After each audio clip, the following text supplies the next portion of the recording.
Good morning. My name is Audra, and I will be your conference facilitator today. Welcome to Chevron's fourth quarter 2020 earnings conference call.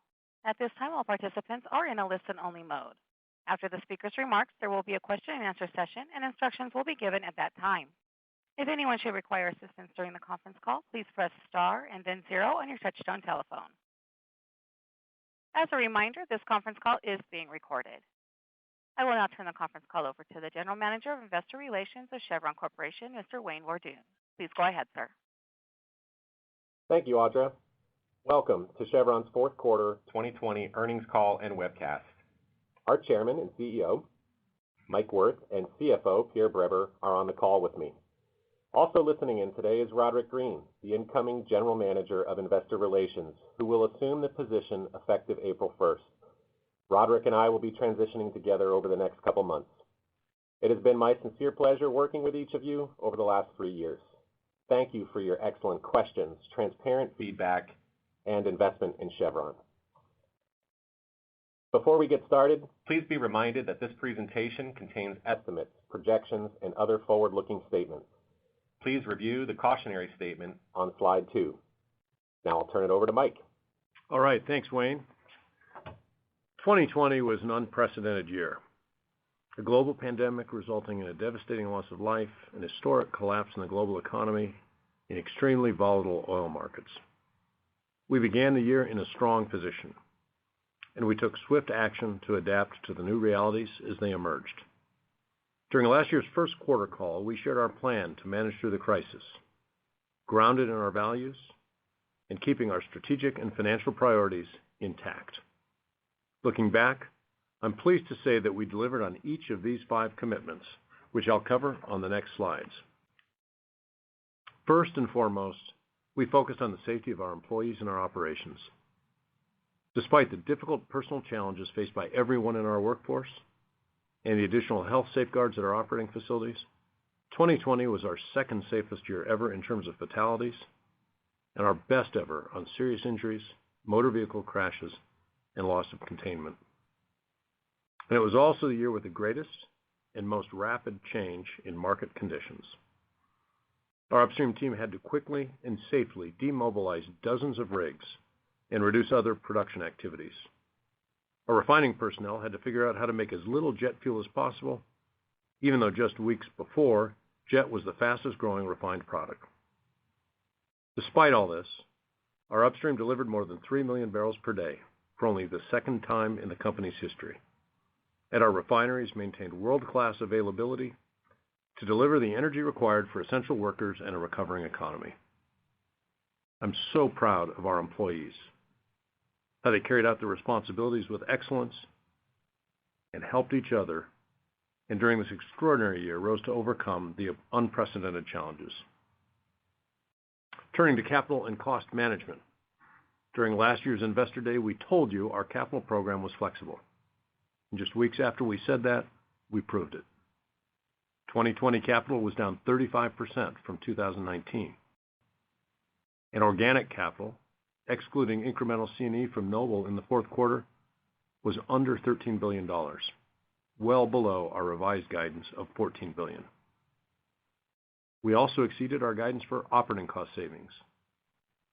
Excluding special items, OPEX was down by over $1 billion this year, with decreases due to reduced activity levels and lower transportation, fuel, and incentive compensation costs.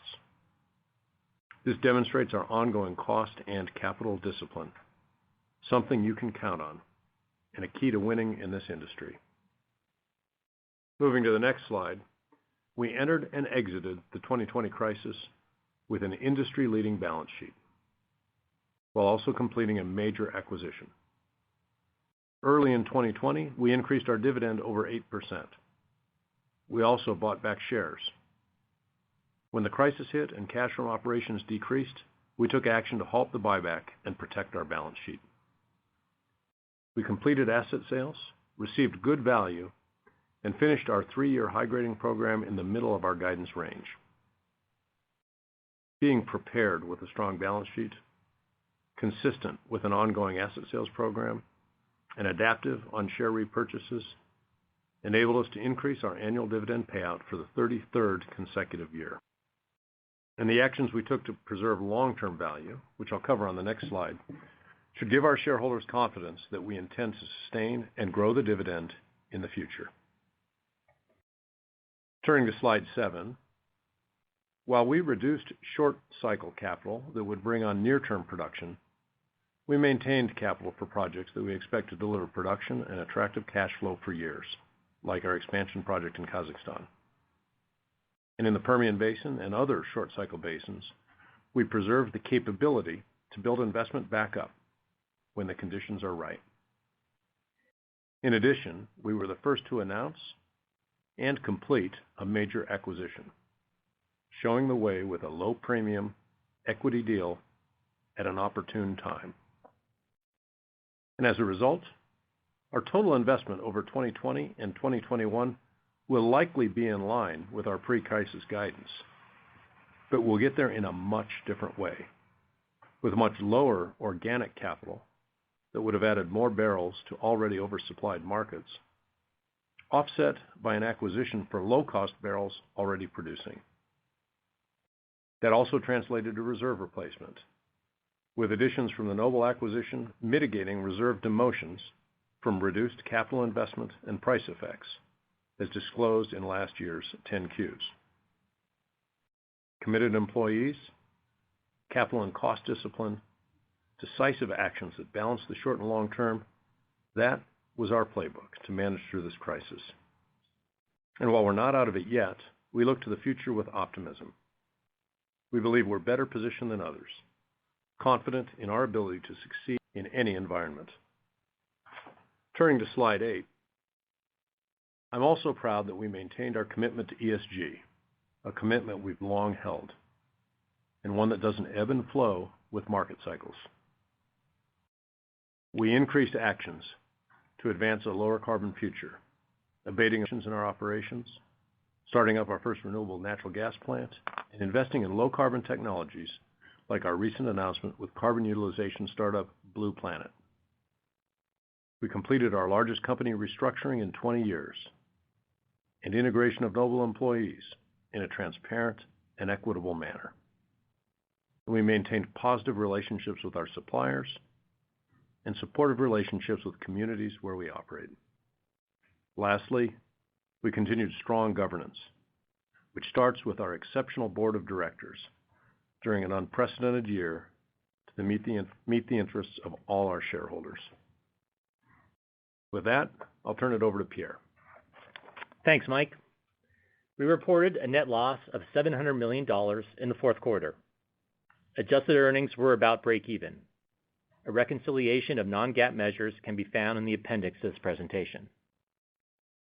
Excluding working capital changes, cash flow from operations was almost $4 billion for the quarter. Our Brent oil cash break-even price, excluding working capital, was under $50 for the second quarter in a row. D&E was $3.2 billion, including about $200 million for legacy Noble assets. Full-year financial results were significantly lower due to weak market conditions, as reflected by an adjusted ROCE near zero. We remain committed to improving returns on capital, and we'll share more about our plans to do so at our Investor Day in March. Total shareholder distributions, including first quarter buybacks, were $11.4 billion.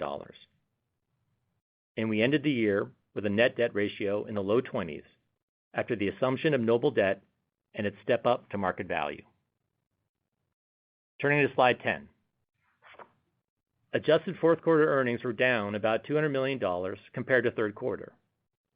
Adjusted upstream earnings increased, primarily due to higher volumes from Noble Energy and higher commodity prices.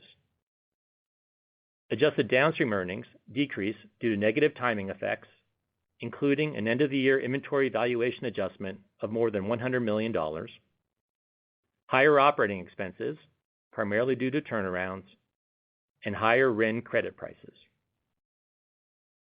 The other segment decreased primarily due to higher pension charges related to lump sum elections. Turning to our full-year earnings.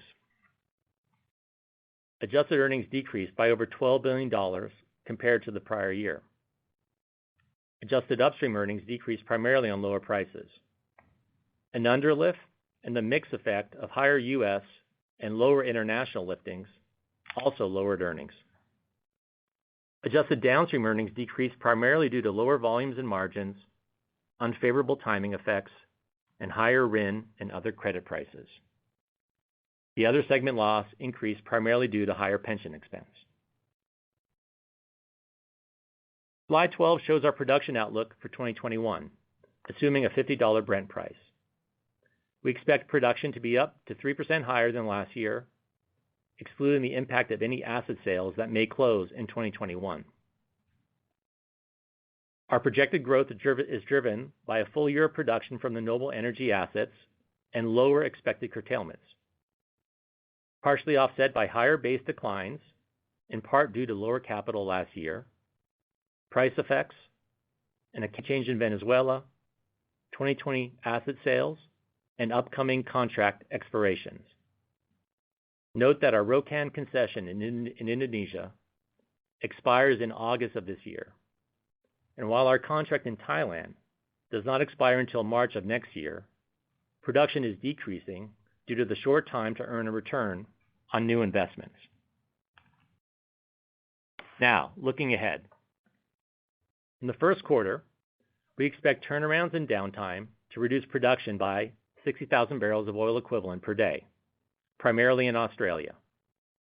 Gorgon Train 1 repairs are nearing completion, and we expect the facility to be back online in March. After Train 1 is back online, Train 3 will be taken out of service for the propane vessel inspections, any repairs, and the planned turnaround. At Wheatstone, production is modestly below capacity while we repair an inlet separator. We do not expect production impacts in the second quarter. The impact from ongoing OPEC Plus curtailments is estimated to be 40,000 barrels of oil equivalent per day, primarily in Kazakhstan. At TCO, our project workforce reached 20,000 by year end before we pause due to a virus resurgence. Next month, we expect to resume remobilization for the spring campaign and are targeting a project workforce of 26,000 by the end of the first quarter. In Indonesia, we expect cost recovery barrels to decrease 75,000 barrels per day from last quarter. One-time pre-funding for drilling and ARO commitments in the fourth quarter contributed to the working capital build. We expect these receivables to reverse by the third quarter. In downstream, turnaround activity in the first quarter is expected to have an estimated after-tax earnings impact of $100 to $200 million. Other financial guidance items are shown on the slide. With that, back to Mike for his closing comments. All right, thanks, Pierre. 2020 was a year like no other. And while there are uncertainties and challenges ahead, we're optimistic about the future. We're stronger with Noble, which adds geographic diversity and plays to our strengths. We're starting the year with an industry-leading balance sheet again. We're executing a disciplined investment program that grows enterprise value with greater capital efficiency. We remain committed to our number one financial priority, sustaining and growing the dividend. And we're advancing a lower carbon future with actions that are good for the environment and good for shareholders. We hope that you'll join us on March 9th to discuss these topics and more during our 2021 Chevron Investor Day. With that, I'll turn it back to Wayne. Thanks, Mike. That concludes our prepared remarks. We're now ready to take your questions. Keep in mind that we do have a full queue, so please try to limit yourself to one question and one follow-up. We'll do our best to get all of your questions answered. Audra, please open the lines. Thank you. Ladies and gentlemen, if you have a question at this time, please press star one on your touchtone telephone. You may ask one question and a follow-up. If your question has been answered or you wish to remove yourself from the queue, please press star two. If you are listening on a speakerphone, we ask you to please lift your handset before asking your question to provide optimum sound quality. Again, if you have a question, please press star one on your touchtone telephone. We'll go first to David McDermott at Morgan Stanley. Hey, good morning. Thank you for taking my question. The first one I had here was just on the capital allocation strategy as we think about the next few years. And you put the release out back in December, cutting the capital budget over the next several years to 14 to 16 billion. And as part of that, noted that as Tengiz spending in Kazakhstan rolls off, you would increase spending in the Permian, Mexico. And I was wondering if you could, comment on the role of those U.S. assets in your portfolio in light of the current policy and regulatory backdrop, particularly the Gulf of Mexico, how you're thinking about that U.S. concentrated investment strategy in light of current policies. Yeah, thanks. Thanks, Devin. Look, there's a couple of things here that I think are important to recognize. Number one, not only have we transitioned over the last few years into what I would describe as a structurally lower ongoing capital program, but number two, it contains a much greater degree of flexibility. And we mentioned we pulled spending down 35% really over just 9 months last year because we could flex that downward.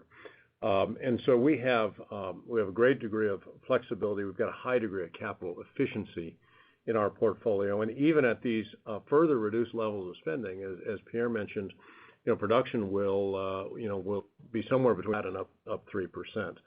So we've got a capital program that we like, and as the TCO project comes down, we've got room to make choices. When we issued the press release, certainly the Permian and the Gulf of Mexico would have been some of the first places to draw that capital back. As we look at some of the announcements of this week and developments that seem to be unfolding here in the U.S., it's early days to understand exactly how these will play out. The executive order was sweeping and broad, but it also, lacks some specificity. And I think certainly as you listen to some of the members of the new administration comment as they, introduced this and answered some questions, I think they're looking to flesh out the details here in the coming weeks and months, and we certainly hope to be engaged in those conversations. Onshore in the Permian, we're weighted towards Texas more so than New Mexico. We're weighted toward private land more so than federal land. So we've got a fair degree of flexibility there, and that remains a highly attractive place for us to step capital up as we have the capacity to do so, and the market conditions support it. So I think the Permian equation looks pretty similar to what it did at the time we made those statements. Deepwater Gulf of Mexico, I think we just have to see how this unfolds. And certainly we like the projects that we're advancing here. And there's been, I think, general signaling that existing leases are secure. And we would presume the permitting that would go with those leases is also likely to proceed. But there are questions about this that I think we're just going to have to work our way through. So, the risks are probably greater in the Gulf of Mexico. That was probably the lower part of the capital step up that we might have envisioned at any rate. So I think we'll be able to manage our way through it. But stay tuned. We'll keep talking to you about this as we go forward. And of course, we've got options outside of the U.S. as well. And I think that's important to just bear in mind. If conditions in the U.S. Become so onerous that it really disincentivizes investment, we've got other places where we can take those dollars. Got it. That makes a lot of sense. And then my second question is just on TCO and Kazakhstan. I was wondering if you could give us just an update on progress there and how things are progressing versus your expectations. Yeah. So, quickly I'll reiterate that last year we completed all module fabrication and all the transportation to get the modules through the Russian inland waterway systems, through the Caspian, unloaded and to site. That's a really important milestone because those were risks that could have extended things had we not accomplished that. Progress overall in the project is about 81% at this point. Construction's about 60% complete. And as Pierre said, we've remobilized 20,000 workers to the project. We've plateaued at that number now because Tengiz is experiencing some of the same wintertime uptick in coronavirus cases as you're seeing around the world. And so We're holding at 20,000 right now. We've had to quarantine certain portions of the workforce there for certain periods of time. We plan to restart further mobilization in February, and as Pierre said, targeting 26,000 by the end of the first quarter. We'll need to get some progress under our belt here to really see data on productivity. There's a lot of work that hasn't been done over the last, going on a year now as this has been impacting us. And so we're working on optimizing schedules and work plans and understanding what the full impact of that is. It's hard to quantify that until we really are back at work. And certainly in the wintertime, things tend to slow down. Summertime, they'll pick up. And so we need to see our ability to sustain the workforce there, to get work done productively and begin to chew into this backlog that has built up. And we'll keep you advised as to what that looks like. Jay will be with us at the Investor Day in 6 weeks, and he'll be able to give you more detail at that point in time. I don't believe by that point in time we will have enough activity that we've seen where we'll be able to give you a highly reliable, specific update on cost and schedule, but we will be working on that, and we will get it to you when we've got enough data to give you something that we think is really useful. Great. Thank you so much. You bet. We'll move next to Phil Gresh at J.P. Morgan. Hey, good morning. Morning, Phil. First question, the 2021 production guidance, the high-end growth of 3%, maybe slightly below where consensus is here. And you gave some color there on Gorgon and Wheatstone for the first quarter, which was very helpful. So I guess, is it fair to assume that the extent of the downtime at Gorgon and Wheatstone that's in your guidance is just kind of what's in the first quarter, and just maybe any color on what you're factoring in for the Permian as well for 2021? Thank you. Yeah, I mean, the first thing I'll say, Phil, and I know everybody looks at production, but it's an outcome, and we're running the company to deliver financial results, and we let the production be what it is. Pierre gave you a guide for first quarter on Gorgon and Wheatstone. Wheatstone for the rest of the year should be back up to full capacity until a turnaround that begins late third quarter and runs into fourth, which we'd already planned and announced. And then, of course, at Gorgon, as Pierre mentioned, Train 3 will have inspection of these propane exchangers and a planned turnaround here in the second quarter of this year. So we will be lighter on Australia production than where everything up and running for a full year, but a big part of that is planned turnaround activity, and then there's an increment related to these repairs. In the Permian, there's two pieces to think about. Overall, Permian production will be up because we've added production from Noble. I think we've previously guided to kind of a 6 to 7% decline on the Chevron legacy production. That actually today looks like it'll be a little less steep, maybe more like a 5% decline on Chevron legacy production in 2021 versus 2020, and that's with flat activity levels, running 5 rigs and 1 or 2 completion crews over the course of the year.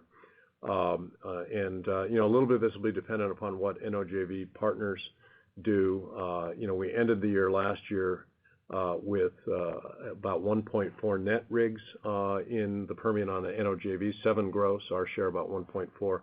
In January, it's up a little bit to about 2.5 net rigs, 10 gross.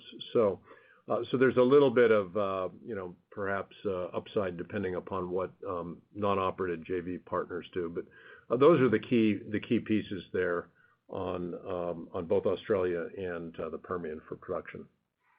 Yeah, and Phil, I'll just add that Venezuela year on year is down, right? We changed our accounting mid-year last year to where we're no longer booking production and reserves associated with those operations.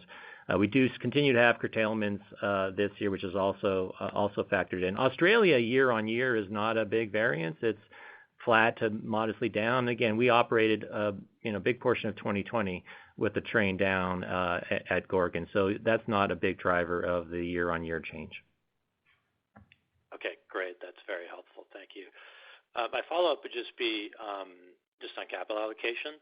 Balance sheet obviously still looks very strong. Pierre, you said your dividend coverage was below 50 Brent, I think, for a second straight quarter, and that's despite downstream still being soft. So, with oil here in the 50s, I think some people were maybe a little surprised you didn't increase your dividend the other day, recognizing we're still in the midst of a pandemic. But just any thoughts you could share around cap allocation if oil does indeed stay here in the 50s? Yeah, well, a couple things maybe in response to that, Phil. Thanks for recognizing we are still in the middle of a pandemic. Demand is still off in total. The global economy is functioning at below its capacity, and I think there's uncertainty out there. And certainly, oil prices today are supported in part by a unilateral move by Saudi Arabia to take 1 million barrels a day off the market. And so while we see inventories coming down and things trending back towards balance, that process is still underway. And so we want to be mindful of the uncertainties in the commodity price environment, and there could be some downside risk. So all that said, maybe two other points. One, while for the last 3 years we announced a dividend increase in the first quarter, if you go further back over the last decade, it was never a first quarter increase. It actually was in other quarters. And so we don't necessarily have a pattern or a kind of a preference for when the dividend increase would occur. It's really based on our assessment of both short-term and long-term conditions, affordability, et cetera. And it's a board decision, and the board reviews that every quarter. So I hope, our words, but more our actions over recent years have demonstrated to you and to our shareholders that the dividend is our number one priority. We have not changed that. Others have. Others have made moves and reshuffled priorities and reset dividends and all the rest. We have not. And we were guided through this by those financial priorities, and we're very mindful of what our investors look for, why they hold our stock, and that's certainly something that will be part of our discussions as we go forward. Last comment to your hypothesis: if we stay in a $55 Brent world for all of this year, we're in a very strong position from a cash flow standpoint. Our break even is in the 40s, and so we'd be free cash flow positive, and that certainly is supportive of a dividend increase. Understood. Thanks a lot. Next, we'll move to Jeanine Wai at Barclays. Hi, good morning, everyone. Thanks for taking my questions. You bet. And I'd also like to congratulate Wayne, and thanks for putting up with all of us for so many years. So thanks. My first question is again on shareholder returns. Chevron's prior $19 to $22 billion medium-term capex range, I believe that was based on 60 Brent, and it left room for about $5 billion a year of buybacks. So can you talk about how your updated 2022 to 2025 capex guidance, how if we should think that range still also leaves room for ratable annual buybacks? Well, it'd be a function, Jeanine, primarily commodity price, right? So we've outlined that budget premised on a lower price than $60 because we've been through this pandemic, and we expect only a gradual recovery in the global economy, which would support gradual recovery in commodity prices. So we've prepared ourselves for a difficult set of market conditions, which is certainly what we saw last year. If as I just mentioned to Phil, we can hold production flat to grow it at these capital levels, and so we're in a position to consider dividend increases and share buybacks if we see an economic recovery and commodity price environment that supports that. The fundamental premise that we outlined at $60 continues to be our premise, which is disciplined capital spending, a commitment to the dividend, and a return of surplus, capital above and beyond that to shareholders, premised upon a strong balance sheet and the other things that we always talk about within our priorities. So we'll lay out a little more detail on this in March for you so that you can understand what this would look like under different price scenarios and how we might allocate capital, or the flexibility we'd have for capital distributions under different price scenarios. So stay tuned for more discussion in March. Okay, I'll stay tuned for that.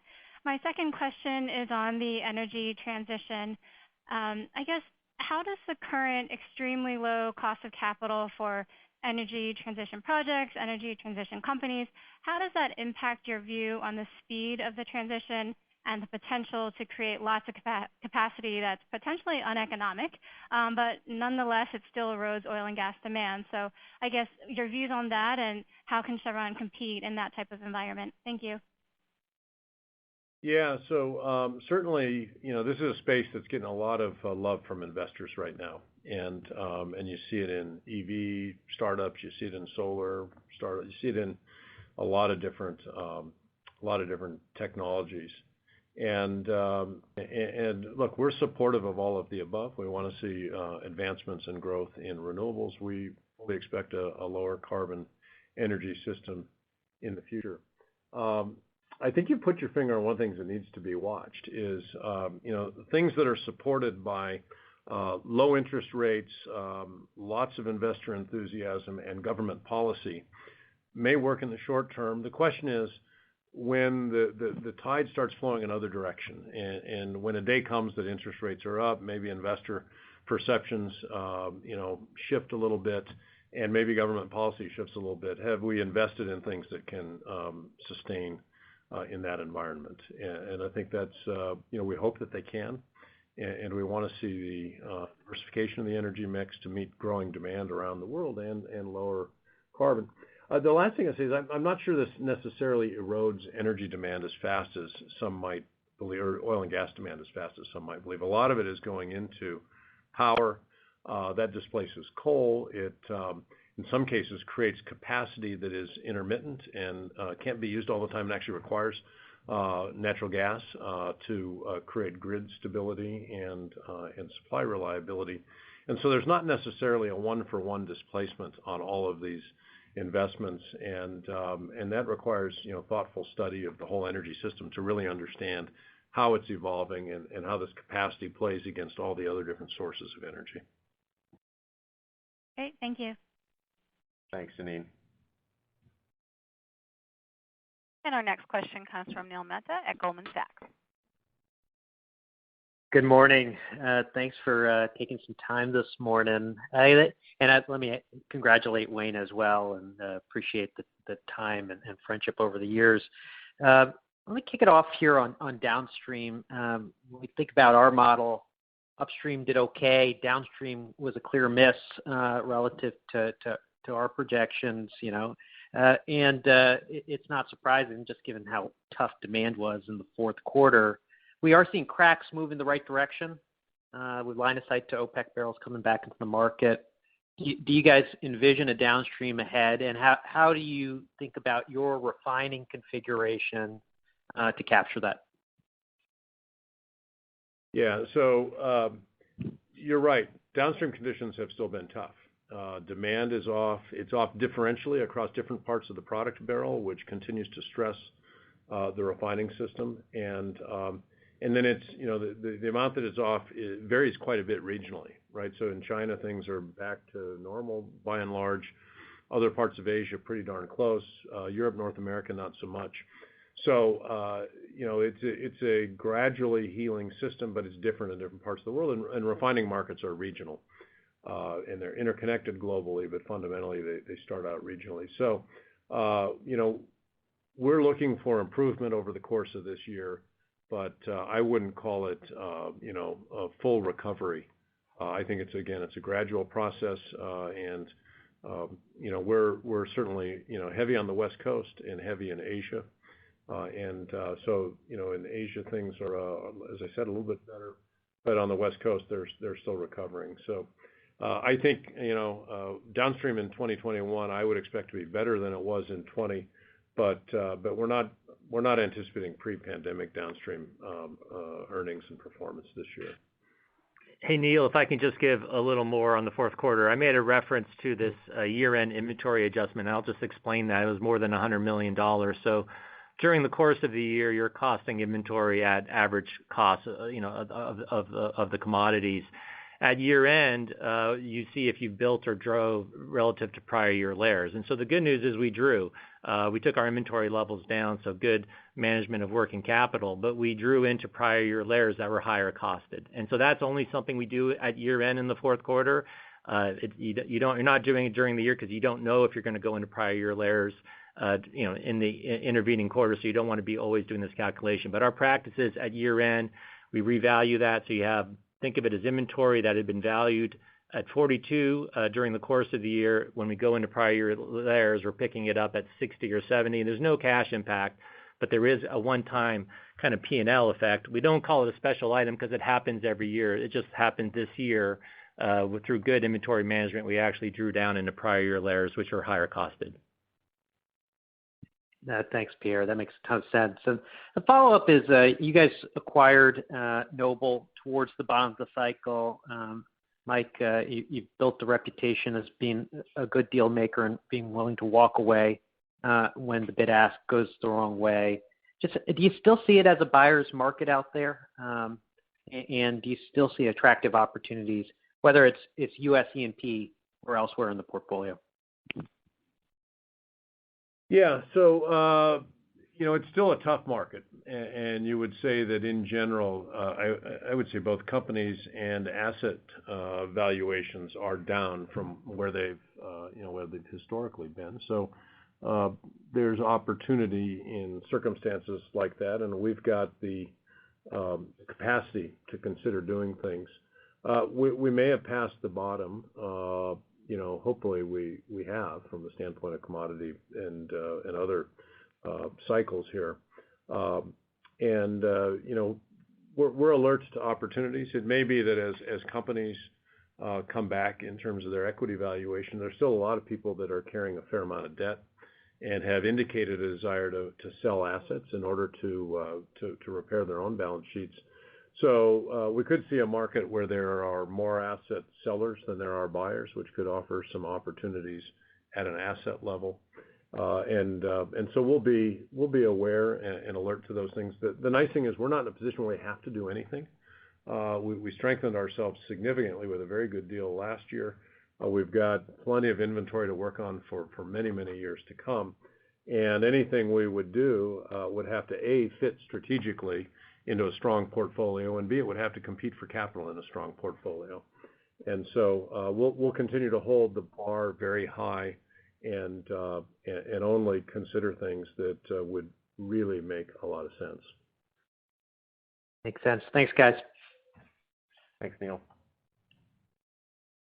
We'll go next to Paul Chang at Scotiabank. Hey, guys. Good morning. First, just want to say thank you to Wayne over the last 3 years for all the help and insight, and wish you the best in your next role. 2 questions, Mike and Pierre. I want to go back into the federal leases exposure. Can you share with us in the Permian over the 2019 and 2020, what % of your activity is actually in the federal leases? I understand that federal leases may be only about 10-15% of your overall Permian land position, but want to see that from an activity level, how that look like. And also that how many permits that you already in hand in Permian, and whether you have all the needed permit for your program in Gulf of Mexico this year. Also that if you can just give us the production number in the fourth quarter in Permian, DJ, and Duvernay. The second question is on the ESG and the carbon new product or service. We understand you are not interested going into the renewable power like solar and wind, but is there any other new product or service related to ESG and carbon you think you have the technology that you can build it into a new business, and not just as a cost center, but as a new business? Thank you. Hey, Paul, it's Pierre. I'll start with your first question. I think we'll take some of it offline with Wayne and the IR team in terms of production from the various basins. Our federal acreage, as you said, in the Permian is less than 10%. It went down a little bit through the Noble acquisition. We're not going to disclose the activity for the last year and how much was the mix. I think you can find it's publicly available data, and you can chase that down. In terms of the Gulf of Mexico, I think it's well known that permits you have a lower inventory of permits. So if we have a bigger inventory of permits in the Permian Basin, we and other operators do. That's not the case in the Gulf of Mexico. So those permits tend to be a lower inventory. I will just point out that we have one floating rig on a long-term contract in the Gulf of Mexico that expires at the end of the year. So we'll again take your other detailed questions offline, and then Mike, you want to answer the energy transition? Yeah, I was thinking about the first questions, and so energy transition. If I caught it, Paul, what technologies are we interested in? I think we've indicated carbon capture and storage for sure. We recently made an investment in another carbon storage technology startup, and you can expect to continue to hear more from us on that front. And then, of course, hydrogen should be in our wheelhouse. We manufacture hydrogen today. We've sold hydrogen before at retail, and we should have the toolkit to take what is technically feasible today but not economically practical, and look for ways to drive costs down and scale up hydrogen over time. And so I can't promise you we're going to get that to a point where it's fully competitive with the alternatives today, but that's an area that few companies have the capability to do all the things required, and we're one of the types of companies that should be able to work on that. So those would be two areas you can expect to see us active in. Thank you. Paul. We'll go next to Doug Terreson at Evercore ISI. Good morning, everybody. Morning, Doug. Morning. Mike, Chevron's equity has handily outperformed S&P Energy since you became CEO a few years ago. As focus or decisiveness, I think, as you like to call it, on higher returns on capital and lower debt and lower dividend break-evens have been a winning formula with energy investors. Simultaneously, the pace of change in the industry seems to be quickening, not only as it relates policy, which you talked about a minute ago, and likely future energy mix, but also that which is expected from investments in the sector. So my question is a couple of fold. Number one, how do you guys think about how to navigate this evolving environment, which is somewhat different? Two, are tactical and strategic dexterity likely to be needed, maybe more than in the past? And then finally, what might be the implications for financial strategy in this new environment, or is it too early to know? Yeah, well, hey, Doug, first of all, I want to congratulate you. Everybody's been throwing bouquets to Wayne. I know this is last lap around the track for you this year as well, so congratulations and best wishes in the future. On your question, I think a lot of the fundamentals that we've been exhibiting in our strategy will continue to serve shareholders well as we go forward. It's the capital and cost discipline. It is the ability to meet the needs of today's markets while also investing for tomorrow's markets. And with the diversified portfolio we have across business lines and across geographies, we can mitigate market and regulatory risk that may emerge in one country because we've got a footprint that allows us to shift resources and capital allocation to other parts of our portfolio. So, for 140 plus years, this is what we've been doing. You're right.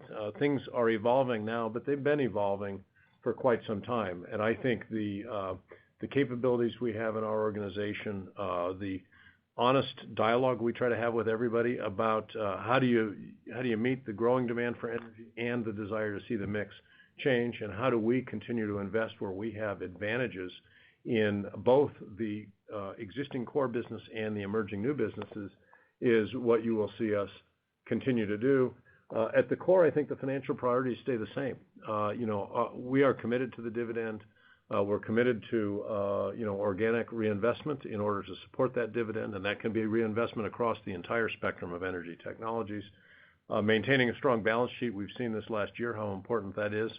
And then when we've got surplus cash after those first three needs, to distribute that back to shareholders. That framework is intact, and I don't see that changing.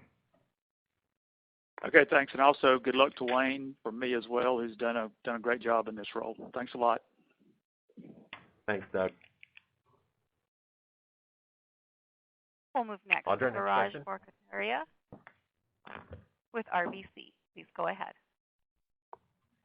Hi, thanks for taking my questions. I had a couple. So the first one is just around your comments around generating free cash flow at prevailing commodity prices. I wonder if you can talk a little bit about the balance sheet and where you'd be comfortable in terms of gearing as you move through 2021.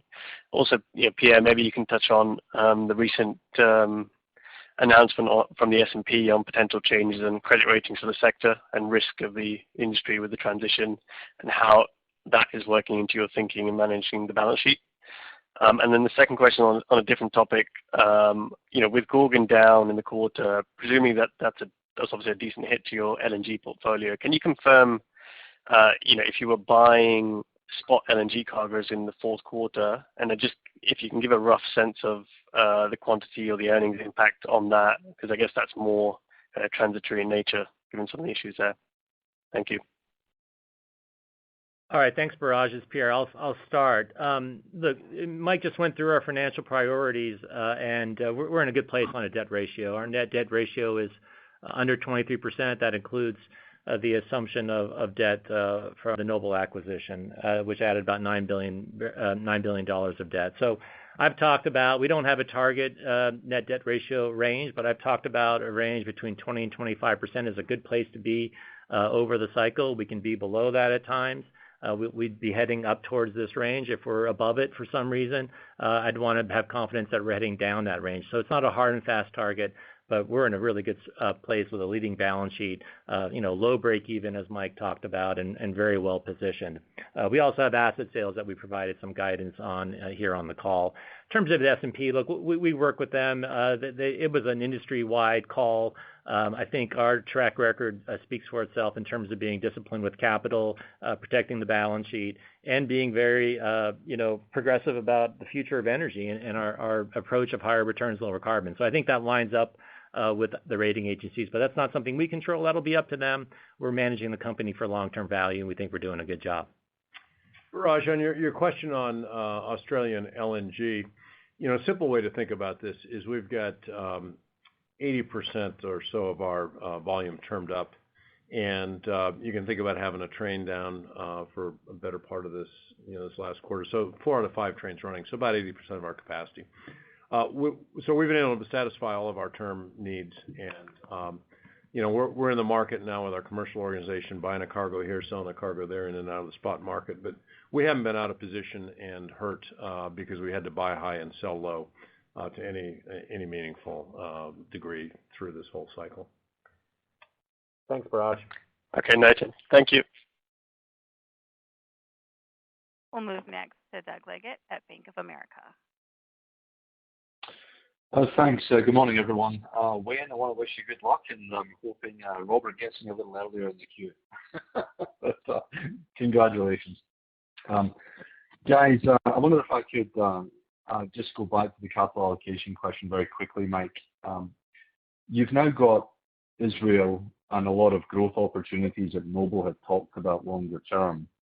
And it sounds like you're backing away a little bit from the need for growth in the Permian. I'm just wondering if, under a Biden administration, is that how we should think about capital allocation, international versus domestic? Now you've got bigger opportunity set.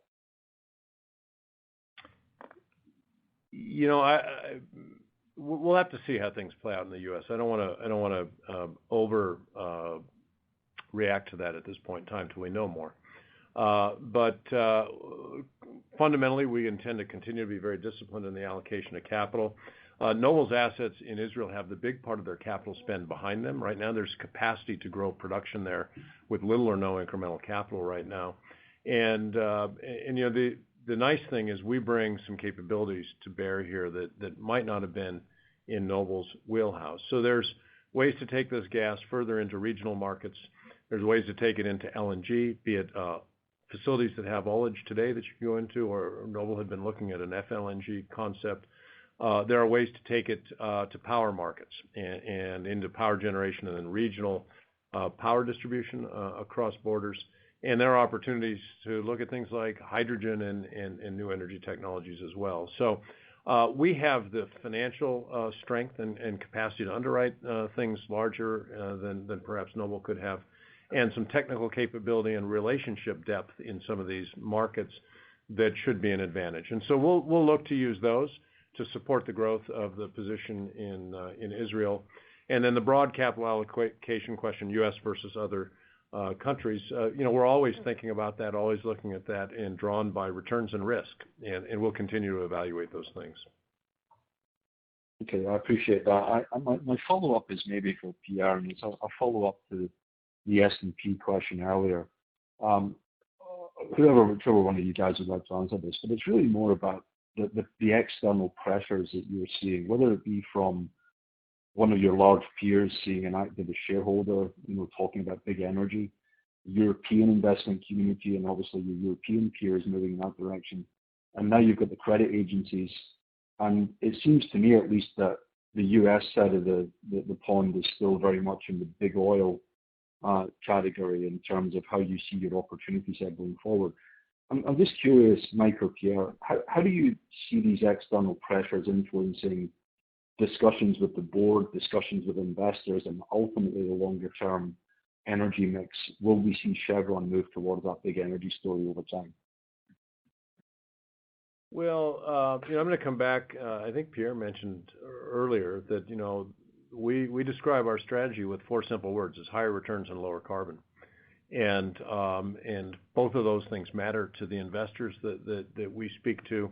And we're working hard on both fronts, and we've got to improve return on capital and demonstrate that we're going to do that. And at the same time, we also have to prepare for a lower carbon energy system in the future. And we're reducing the intensity of the energy we deliver today and making really good progress on that. And we'll continue to set new targets in that area, because the world, stepping on the hose of supply through one way or another doesn't really change demand. And so somehow demand will need to be met, and we think it should be met by those that can do it in a way that has, the lowest carbon impact.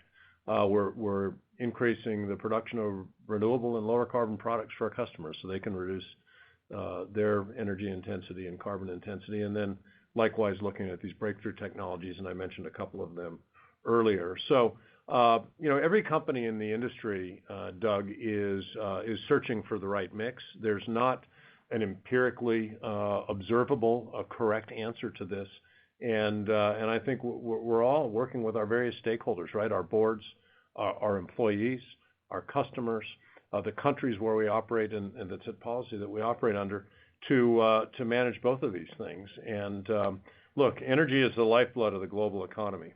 And reliable, affordable energy will be fundamental to the recovery from the pandemic in the short term. And in the longer term, it will be fundamental to lifting people out of poverty around the world. And we have to remember that.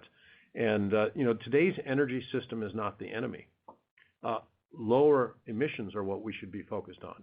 And that's what we as a company are focused on. And that's what we talk to our stakeholders about. And that's what we're committed to doing. Appreciate the full answer. Keep in touch, Wayne. Thanks. We'll go next to Paul Sankey at Sankey Research. Hello, everyone. Hello, Mike, Paul. a strategy question.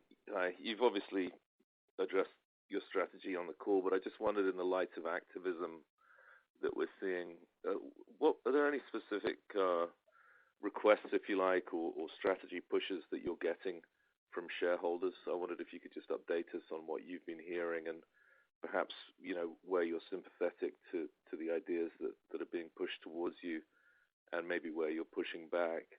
And then I had a follow-up just on the decline rates. You've said that you've got higher decline rates on lower spending in 21. Having said that, the number is only 70,000 barrels a day, or about a 2% decline. Can you just help me understand why that number is so low? Thank you. Yeah, Paul. So, on strategy push from shareholders, there's not a lot that's being said in shareholder discussions that I haven't discussed here. It's, what is your strategy for a lower carbon world, and where do you see yourself having unique strengths? And if there's one thing I do hear back from people, it is support for not going into things where we wouldn't have competitive differentiation, and we may pursue lower return investments just for the sake of saying we're doing it, when there's others out there that can do it just as well. So beyond that, I'm not hearing a lot of strategy push from shareholders. I'll let Pierre take the question on declines. Yeah, and just add to Mike's comments. I mean, this is a sector that is trying to regain favor with investors that hasn't earned its cost of capital, and the way out of that isn't by investing more capital. So being disciplined in our conventional business with capital, being disciplined in M&A, and being disciplined with the energy transition. As Janine asked, renewable energy products operate in commodity markets that have cycles up and down, just like conventional products do. In terms of our decline, yeah, Paul, I'm not sure. What I meant to say is that you'll see declines this year resulting from our capital last year, because we did take capital down. But as you rightly point out, the decline, and we tried to put that on the best apples-to-apples basis. So again, we've got curtailment adjusted, and then asset sales or contract expirations adjusted, which is a good view of our base and our shale and tight. And so it's a little more than a 2% decline.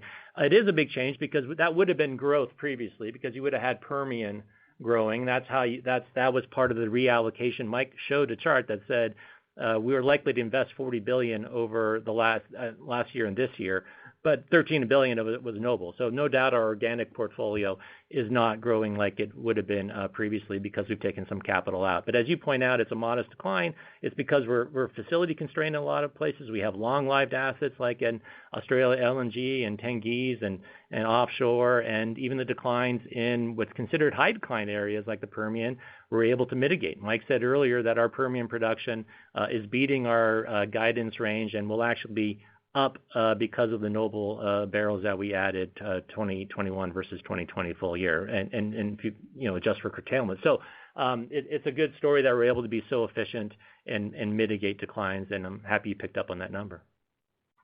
Great, and of course, thanks very much to Wayne. Thanks, Wayne. It's been a pleasure. Thanks, Paul. Likewise. We'll move next to Dan Boyd at Mizuho Securities. Hi, thanks for squeezing me on. One, I would just say thanks for sticking to your guns and only doing things where you have a competitive advantage. I think that makes clear business sense. Most things have been asked, so I just have one for Pierre. Just on the FX, which has been a headwind to earnings this year, can you talk about the cash impact that has, if any, and how you see that potentially playing out in 2021?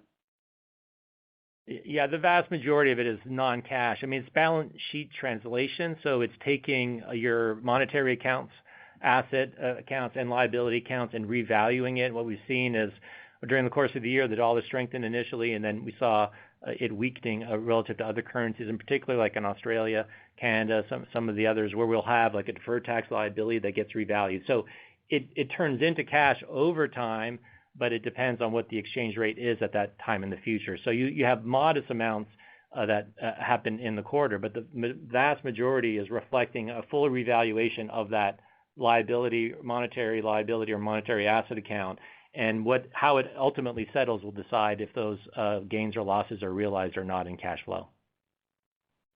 Okay, that's helpful. Thanks. We'll go next to Manav Gupta at Credit Suisse. Hey guys, I just want to ask one question. You are absolutely leading the charge on RNG, and some of the projects that you are actually developing, even RNG, have a CI of like -150 to -200. That's significantly lower than any EV can actually produce at this point of time.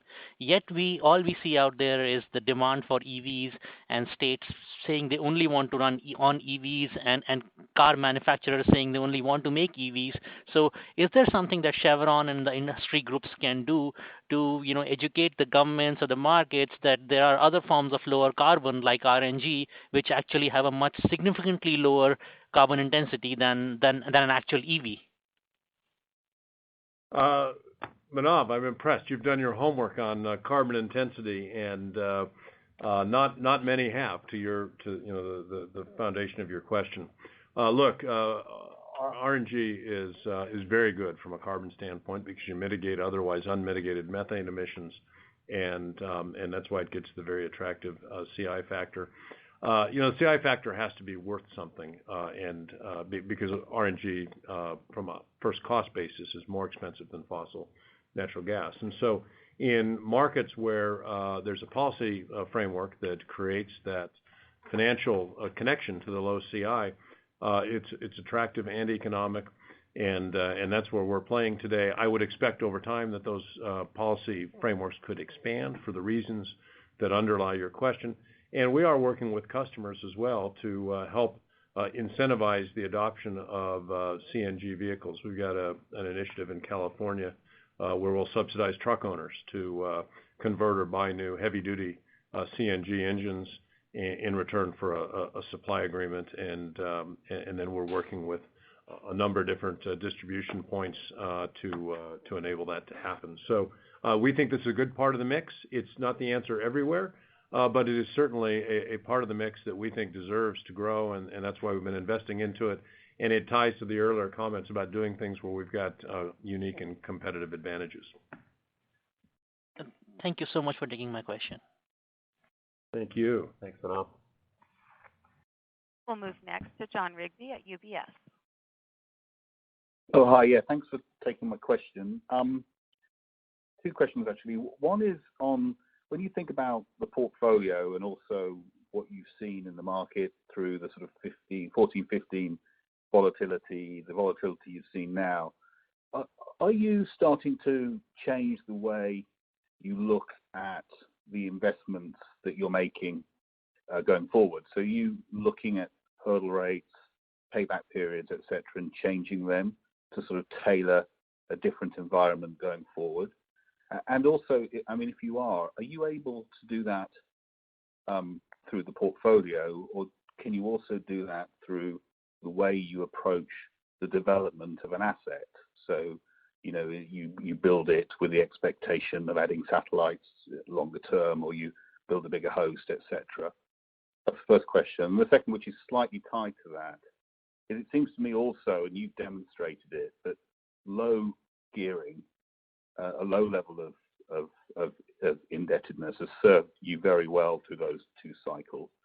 So when you think about the sort of three shock absorbers that you have, so short cycle investment, balance sheet, and buybacks, it is in the near term the priority getting debt down? Thanks. All right. Thanks, John. Look, I'll get started. I think the answer to your first question is yes and no. And no, we're not changing how we look at investments. We don't have to go to ancient history books to know that the top line in our business is volatile. We've had, not just 14, 15, you go 08, 09, you can go late 90s. And so to have companies in our industry that don't have balance sheets that are built for something that we know occurs with some frequency is a capital structure that doesn't make a lot of sense. It transfers too much risk to equity holders, and that's partly reflected why the energy sector has underperformed other sectors for a while. So in that sense, I don't think we think of it differently. But to the second part of your first question, can we do developments differently? Absolutely. Can we size them to keep them full longer offshore? I mean, I think Mike has talked about the capital efficiency of our shale and tight, the flexibility of it. So undoubtedly our capital efficiency is better than it ever has been. That means our ability to generate positive free cash flow from a dollar capital invested. We've talked about being very disciplined with our capital, which reinforces it. But the basic premise of operating in a set of commodity businesses that are volatile. That hasn't changed in the last several years. That's been the case for the 30 years I've been with the company.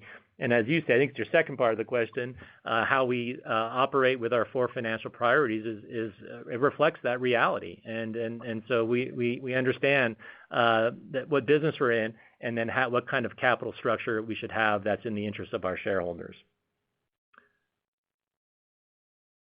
Right. So, but to that point is even with an advantage balance sheet that you have against your peers, I think that's widely acknowledged. Would it be fair to say that the first priority, those sort of 3 variable things, accepting that the dividend is a structural thing, is probably balance sheet? Well, again, our 4 priorities, Mike went through them. It's dividend, reinvestment, because we got to generate cash for the dividend, maintaining a strong balance sheet, and buybacks is 4th. And so we're always going to maintain a strong balance sheet. I gave, a kind of a range that we think is a good place to be over the cycle. And again, we can be below it, heading towards it, or above it. So the balance sheet it's right in the middle of the range I've been talking about since I've been CFO. So there's no primary need on balance sheet. I mean, the bigger driver is, we're not at a full economic recovery here. And so getting control of the pandemic, getting the world's economies growing again on a sustained path, that'll be good for our business. Our break even is under 50. You can do the math. If oil prices are above 50 and if downstream margins improve, because that's a break even under 50, including pretty weak downstream margins, we'll have excess cash, and we'll look at our priorities and make decisions like we have in the past. Just as a reminder, we bought back shares 13 out of the last 17 years. We bought back shares on average during that time period, basically equivalent to the daily average. So we're a pretty consistent returner of cash to shareholders in the form of sustained and growing dividends and share buybacks when we have excess cash. Thanks, John. Thank you. We'll take our final question from Ryan Todd at Simmons Energy. Great. Thanks, guys. I'll just maybe a couple quick ones at the end. On disposals moving forward, I mean, with the downsized capital program, should we expect a relatively downsized disposal program on a run rate basis? And if so, is there a range in terms of what we should think of in terms of annual disposals?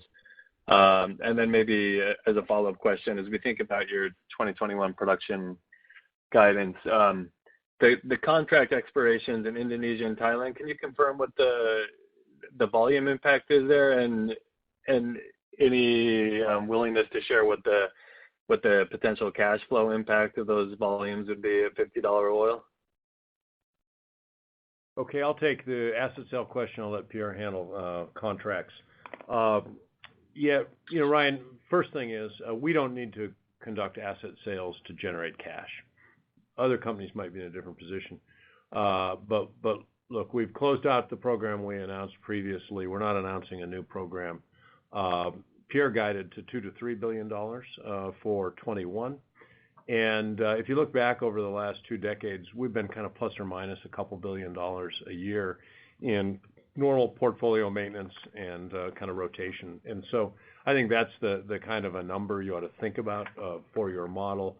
And like I said, this coming year, we might be a little bit to the upside of that. There'll be some years we'd be below that. But look, we're doing this to high grade and strengthen our portfolio, not to generate cash. Pierre, I'll let you take the contracts question. Yeah, Ryan. I mean, we disclose in our supplement tables that we provide each quarter, production by country. You see it in our 10K. So I think it's pretty transparent what production in Indonesia and Thailand is. Not all of Thailand is part of the concessions that are expiring here early next year. We don't disclose cash flow by country. I mean, there's a fair amount of disclosure in our oil and gas tables that you can look back for there. So we'll continue to provide what we think is meaningful guidance, each quarter as we go forward. We showed the variance that was tied to contract expiration. So I think all the pieces of the puzzle are there for you. And of course, if you have follow-up questions, please reach out to Wayne and Roderick. Thanks, Ryan. Thanks, guys. Well, I'd like to thank everyone for your time today. We do appreciate your interest in Chevron and everyone's participation on today's call. Please stay safe and healthy. Audra, back to you. Thank you. Ladies and gentlemen, this concludes Chevron's fourth quarter 2020 earnings conference call. You may now disconnect.